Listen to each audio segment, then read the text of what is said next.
Hi guys, welcome back. So we got the teams out for England, Wales and Ireland for their matches. First up, Wales versus England is just a massive match. I really hope it explodes and we have a fantastic match because we haven't had too many classics in this Autumn Nations Cup. But to be fair, it is just good to have rugby going anyway.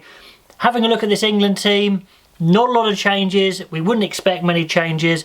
But the changes that have happened have really affected the balance and the dynamic of the England team, I believe. In the back line, we've got Ollie Lawrence is out injured. I think he would have started actually. But so what they've gone for is the old Ford Farrell 10-12. However, because they don't have a big line hitting centre, I've gone for Henry Slade at 13, which is great. Loads of talent and ability and skill, but they're all very similar sort of players. In the back line, so on the wings, we've got Jonathan Joseph and Johnny May, Elliot Daly at fullback, so loads of kicking, very exciting, but it's not massively balanced. If the forwards get going forward, it could be amazing, but anyway, I might look at that in a later video. In the pack, it's the same pack basically. Mako, George Sinclair, Atoje Launchbury retains after his fantastic performance last week. I thought he would.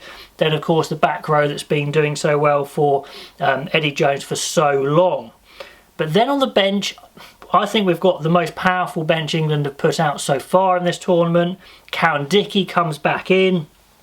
Along with Ellis Genge and Will Stewart, that is a power-packed front row replacement, which could all roll on at the same time.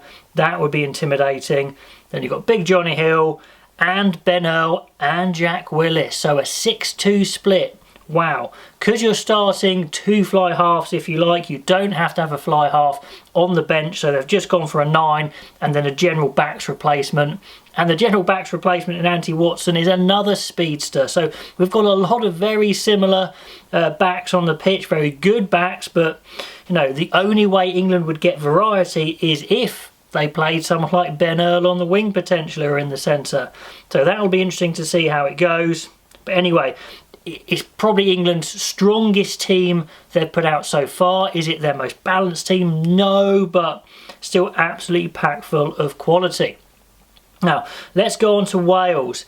It was going to be fascinating to see how Wales approach this.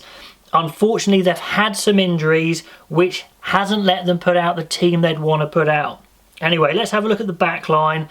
Lloyd Williams starting at 9. That was a surprise for me. I'd have gone for Webb. Bigger's back in, as expected. Sheedy's back on the bench. But then we've got injuries to Jonathan Davis. He wasn't looking right anyway, plus he got injured.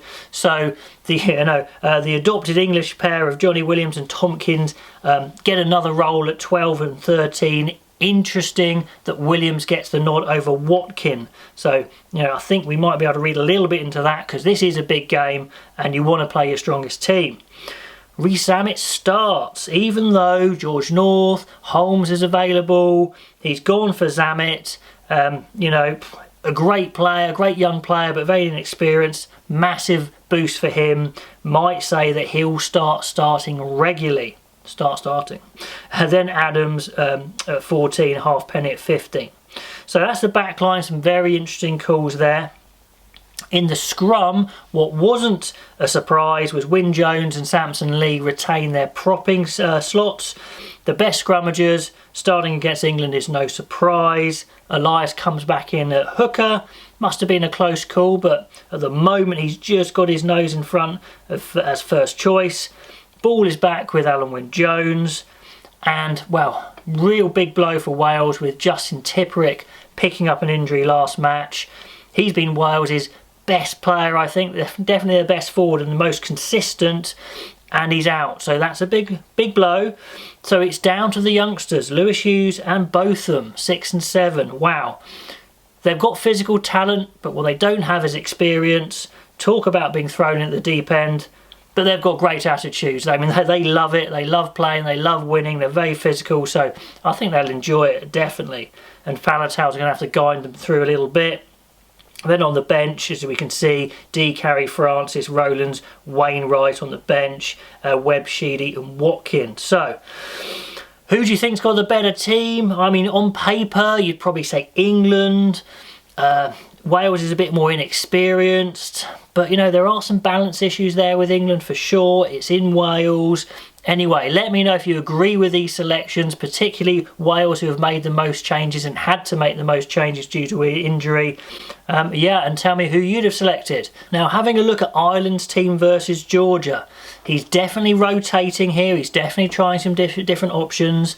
Now, really, he should win against Georgia. I mean, it's almost inconceivable that with this team he'd lose against Georgia, but you never know. Anyway, looking at the back, Jacob Stockdale gets his big chance at 15. We know that fullback slot's not nailed down yet. He gets another crack with Keenan going to the wing. In the centres, the big story is Stuart McCloskey gets his start. I know many of you guys out there have been calling for this for ages. And with Henshaw out, Ringrose out, this is his chance to make a statement. He gets his chance and he needs a big game basically because Ireland aren't short on centres. And then likewise, Billy Burns gets his big chance. Ross Byrne was, you know, kind of average, especially in the first half last match out. So a big chance for Burns. Many think maybe he's not quite international quality, but he's got a chance, and he certainly won't be lacking for confidence, as is his personality. And then Beelum gets a chance at the loose head. Herring gets a start at hooker. Henderson and Ryan start in the second row, which I still think is their best pairing at the moment. A shame we don't see Baird on the bench. I don't know if he's not ready or not, but they've gone for Roux. And in the back row, Ty Burns starts.